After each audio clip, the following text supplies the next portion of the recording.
اب آ جائیے، صاحب عروۃ الوثقیٰ نے بھی یہی لکھا ہے کہ میں نے ان میں سے بعض کو ظاہری آنکھوں سے دیکھا ہے۔ علاؤالدولہ سمنانی کہہ رہا ہے میں نے ان میں سے بعض کو اپنی ظاہری آنکھوں سے دیکھا ہے اور ان سے ظاہری کرامات کا مشاہدہ بھی کیا ہے، ان کی کراماتیں بھی دیکھی۔ صاحب عروۃ الوثقیٰ حضرت علاؤالدولہ سمنانی فرمان۔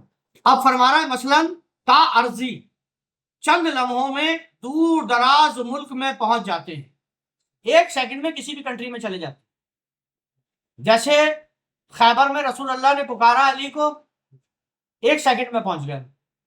جیسے خواجہ قطب الدین پر جب الزام لگا تو خواجہ قطب الدین نے پڑھا بگردابے بلا افتاد کشتی، ضعیفان شکستارا تو پشتی، بحق کے خواجہ عثمان ہارونی مدد کجا معین الدین چشتی، ایک سیکنڈ میں اجمیر سے دلی پہنچ گئے، ہے نا۔ یہ علاؤالدولہ سمنانی فرمانا، یہ لوگ بغیر کشتی پہ پانی پہ چلتے ہیں۔ یہ علاؤالدولہ سمنانی نے اپنی آنکھوں سے دیکھا ہے کہ سیکنڈوں میں کہیں بھی پہنچ جاتے ہیں اور بغیر کشتی پہ پانی کے چلتے ہیں۔ آپ نے دیکھا کہ ہر پیر نے اپنے مرید کو جو ہے دریا دجلہ پار کرایا، اور مرید نے پوچھا کیسے پار کرایا تو انہوں نے کہہ دیا سورہ فاتحہ پڑھی تھی اسی لیے، لیکن حقیقت بات تو یہ تھی کہ وہ قطب تھے۔ تو یہ لوگ ایک سیکنڈ میں ٹائم ٹریولر ہوتے ہیں، اور یہ لوگ پانی پہ چلتے ہیں، اور یہ لوگ ہوا میں اڑتے ہیں۔ جیسے حضرت آپ کو تو پتا ہے خواجہ عثمان ہارونی طاہر لاہوتی تھے، طاہرین میں سے تھے، اڑنے والوں میں سے تھے۔ یہ لوگ ٹائم ٹریولر ہوتے ہیں، پانی پہ چل سکتے ہیں، یہ لوگ ہوا میں اڑ سکتے ہیں۔ آپ فرما رہے ہیں کہ صاحب عروۃ الوثقیٰ نے بھی یہی لکھا ہے کہ میں نے ان میں سے بعض کو ظاہری آنکھوں سے دیکھا ہے، ان سے ظہور کرامت کا مشاہدہ کیا ہے، مثلاً تا ارضی چند لمحوں میں دور دراز ممالک میں پہنچ جانا، بغیر کشتی کے پانی پر چلنا، ہوا میں اڑنا، دور رہنے والے بزرگوں کے پاس تھوڑی دیر میں پہنچ جانا، لوگوں کی آنکھوں سے گم ہو جانا، اور تنگ مکان میں جمع ہو جانا۔ یعنی چھوٹا سا کمرہ ہے، اس میں لاکھوں آ سکتے ہیں۔ جیسے بادشاہ نے پابندی لگا دی تھی خواجہ قطب کی سما پر، تالے لگا دیے تھے چاروں طرف، اب اندر سے سما کی آواز آنے لگی، سما کے لیے منادی کی تھی، بولے تالے تو چاروں طرف سے لگے تھے، اندر سما کیسے ہو رہی ہے؟ اندر گئے تو پورے برے صغیر کے اولیاء میں جمع تھے۔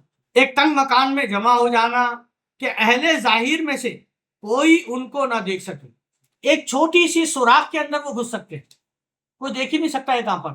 تنگ مکان میں جمع ہو جانا کہ اہل ظاہر میں سے کوئی ان کو نہ دیکھ سکے، اور نہ ان کے سائے کو دیکھ سکے، ان کا سایہ بھی نظر نہیں آتا جب وہ باطن میں چلے جاتے، اور نہ ان کی آواز کو سن سکے، اگر وہ بولیں تو لوگ ان کی آواز بھی نہیں سن سکتے۔ باوجود یہ کہ وہ لوگوں کے سامنے با آواز بلند قرآن پڑھتے ہیں، یہ جو کتب ہوتے ہیں یہ لوگوں کے سامنے با آواز بلند قرآن پڑھتے ہیں، لیکن کوئی سن نہیں سکتا، ان میں یہ قوت ہوتی ہے۔ اشعار گانے میں اہل سما کے درمیان رقص کرتے ہیں، یہ جو رجال اللہ ہوتے ہیں ہمارے یہاں جب سما ہوتی ہے تو یہ لوگ آ کر ناچتے ہیں، مگر آپ انہیں دیکھ نہیں سکتے۔ اہل سما کے درمیان رقص کرتے ہیں مگر لوگ انہیں دیکھ نہیں سکتے، یہ لوگ روتے بھی ہیں سما میں مگر ان کی آواز کوئی نہیں سن سکتا، لیکن کوئی شخص ان کو نہیں دیکھ سکتا، اور نہ ان کی آواز حرکات کو کوئی سمجھ سکتا۔ یہ کیمیا گری بھی جانتے ہیں، یعنی یہ لوہے کو سونا بنا سکتے، بلکہ لوہا ہی نہیں، حضرت ابراہیم ادم سے کہا کسی بلخ کے باشندے نے کہ تجھے بادشاہی چھوڑ کے کیا ملا؟ پھٹی ہوئی گدڑی پہن کے گھوم رہا ہے، گٹھر لکڑی کا گٹھر سر پہ رکھ کے گھوم رہا ہے۔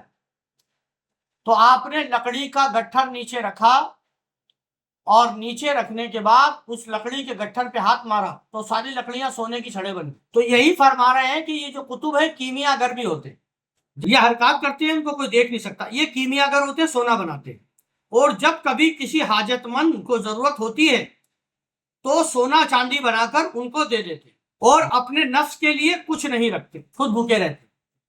جیسے امام حسین کی خدمت میں ایک شخص آیا تو کہنے لگا کہ میرے کو کچھ ضرورت ہے، تو کہا بیٹھ ابھی ہمارا حصہ آنے والا ہوگا۔ تو اس نے 3 اشرفی کی تھیلیاں بھیجی. آپ نے تینوں اشرفی کی تھیلیاں اسے دے دی، خود 3 دن کے بھوکے تھے. کہا میرے دوست اگر مجھے معلوم ہوتا گیا 3 اشرفی کی تھیلیاں بھیجے گا خالی تو میں تجھے اتنی تکلیف نہیں دیتا اتنی دیر بیٹھا کے. میرے ایک تو انہیں دنیا کی کسی مال کی حاجت نہیں ہوتی، اس کے علاوہ وہ ایسے خواص رکھتے ہیں کہ دیکھ کر عقل دنگ رہ جاتی، ایسی خاصیت رکھتے ہیں کہ دیکھ کر عقل دنگ رہ جاتی. کیا یہ ہو سکتا ہے؟ بھائی مورتی سے کہا آدمی کی شکل میں آ جا، آ گئی. بتا کس کا رب سچا ہے، کس کا دین سچا ہے؟ بولے آپ کا دین سچا ہے. عقل حیران ہو گئی نا، عقل دنگ رہ جائے.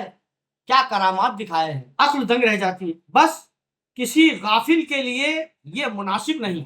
کسی غافل کے لیے، غافل جو ہو جاتے ہیں نا اللہ سے، کسی غافل کے لیے یہ مناسب نہیں، یہ ٹھیک نہیں کہ اس کا انکار کرے. یعنی رجال اللہ کا انکار صرف غافل کرے گا. اور آپ کو پتا ہے دنیا میں سارے غافل ہیں سوائے ہم تھوڑے سے لوگوں کو چھوڑ، سب رجال اللہ کا انکار کر رہے ہیں. کہہ رہا تصوف نام کی کوئی چیز ہی نہیں ہو، سارے غافل انکار کر رہے ہیں. غافل یعنی نیگلیکٹفل ہے نا. یہ کتبوں کا انکار کر رہا ہے، قطبیت کا انکار کر رہا ہے. بلکہ چاہیے کہ ان کے احوال کی تحقیق سمجھنے میں اپنے عجز کا اقرار کریں. بلکہ جو نیگلیکٹفل لوگ ہیں نا، غافل، ان کو تو چاہیے تحقیق کر کے اس کا اقرار کریں اور حق تعالیٰ کی کمال قدرت کا معترف ہونا چاہیے. بلکہ اللہ تعالیٰ کی کمال قدرت کا اعتراف کرنا چاہیے، ماننا چاہیے. اس وجہ سے کہ یہ چیزیں عقل سے بالاتر ہیں، یہ عقل سے بہت اوپر کی چیزیں ہیں. دوستو صاحب عروۃ الوثقی نے بھی یہ لکھا ہے کہ میں نے ان میں سے بعض ظاہری آنکھوں سے دیکھا ہے اور ان سے ظاہری کرامات کا مشاہدہ کیا ہے. مثلا طول عرضی، یعنی چند لمحوں میں دور دراز ممالک میں پہنچ جانا، اسے طول عرضی کہتے ہیں. بغیر کشتی کے پانی پر چلنا، ہوا میں اڑنا، دور رہنے والے بزرگوں کے پاس تھوڑی ہی دیر میں پہنچ جانا، لوگوں کی آنکھوں سے گم ہو جانا اور تنگ مکان میں جمع ہو جانا کہ اہل ظاہر میں سے ان کو کوئی بھی نہ دیکھ سکے، ان کے سائے کو دیکھ سکے اور نہ ان کی آواز سن سکے. باوجود دیگر وہ لوگوں کے سامنے بآواز بلند قرآن پڑھتے ہیں اور اشعار گاتے ہیں، یعنی سما گاتے ہیں. اہل سما کے درمیان رقص کرتے ہیں، ناچتے ہیں اور روتے ہیں، لیکن کوئی شخص ان کو نہیں دیکھ سکتا اور نہ ان کی آواز یا حرکات کو سمجھ سکتا ہے. یہ کیمیا گری جانتے ہیں، یعنی سونا بنانا، اور جب کسی حاجت مند کو ضرورت ہوتی ہے سونا چاندی بنا کر ان کو دے دیتے ہیں اور اپنے نفس کے لیے کچھ نہیں رکھتے. اس کے علاوہ وہ ایسے خواص رکھتے ہیں، ایسی خاصیت رکھتے ہیں کہ دیکھ کر عقل دنگ رہ جاتی ہے. بس کسی غافل کو، نیگلیکٹڈ پرسن کے لیے یہ مناسب نہیں، یہ ٹھیک نہیں کہ اس کا انکار کرے، بلکہ چاہیے کہ ان کے احوال کی تحقیق سمجھنے میں اپنے عجز کا اقرار کرے، عجز و نیاز کے ساتھ ان کی تحقیق کرے اور حق تعالیٰ کی کمال قدرت کا معترف ہو جانا چاہیے، اعتراف کر لینا چاہیے کہ اللہ تعالیٰ کی کمال قدرت ہے. اس وجہ سے کہ یہ چیزیں عقل سے بالاتر ہیں، عقل سے. دوست اب آگے چلتے ہیں. ان لوگوں کے باقی صفات، عادات صوفیہ کے آداب و عادات کے مطابق ہوتے ہیں.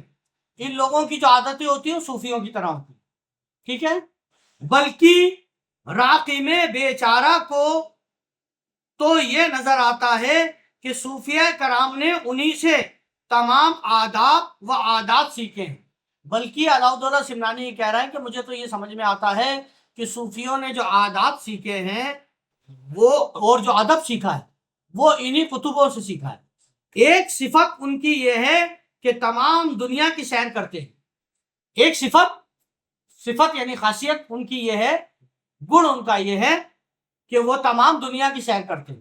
یہ سائرین میں سے ہوتے ہیں اور ہر سال 2 بار جمع ہوتے ہیں. ہر سال 2 بار جمع ہوتے ہیں. ایک بار عرفات کے میدان میں 9 ذی الحجہ کو اور ایک بار 5 رجب کی رات کو اجمیر شریف. یہ ہر سال 2 بار جمع ہوتے ہیں، ایک بار عرفات میں اور دوسری بار ماہ رجب میں. ایسے مقام پر کہ جس کا ان کو حکم ملتا ہے. چلیے جمع ہوتے ہیں اور ان کو خلق کے درمیان اور ان کو پبلک کے درمیان، کریشن کے درمیان، سوائے اس زمانے کے ایک شخص کے اور کوئی نہیں پہچان سکتا. یعنی اہل بیت جو ہوتا ہے اس زمانے کا، ہر زمانے میں ایک اہل بیت ہوتا ہے، اس کے علاوہ اس کو کوئی نہیں پہچان سکتا. جب وہ شخص وفات پا جاتا ہے تو دوسرے شخص کے ساتھ صحبت رکھتے ہیں. اور حضرت حذیفہ یمانی حضرت صلی اللہ علیہ وسلم کے زمانہ مبارک میں ان اشخاص میں تھے. حضرت حذیفہ یمانی رسول اللہ کے زمانے میں ان شخصوں میں سے تھے جو ان کتبوں کو جانتے تھے جن کا ذکر ہوا ہے.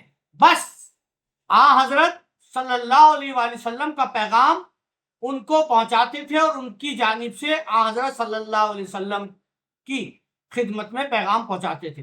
یعنی اللہ کا پیغام رسول اللہ کو پہنچاتے تھے اور رسول اللہ کا پیغام اللہ کو پہنچاتے تھے. اور حضرت صلی اللہ علیہ وسلم کی خدمت میں حاضر ہو کر آپ کے ساتھ نماز بھی پڑھتے تھے یہ کتب. ٹھیک ہے. اور محبت نبوی سے فیضیاب ہوتے تھے، رسول اللہ کی محبت سے فیضیاب بھی ہوتے. لیکن حضرت حذیفہ یمانی کے سوا ان رجال اللہ کو اور کوئی نہیں پہچانتا تھا. یہ حذیفہ یمانی بھی مولا علی کے مرید تھے. حذیفہ یمانی کے علاوہ انہیں کوئی نہیں پہچانتا تھا. اور بات جو میں نے کہی ہے مشہور عام ہے، یہ بات جو میں نے کہی ہے یہ مشہور ہے.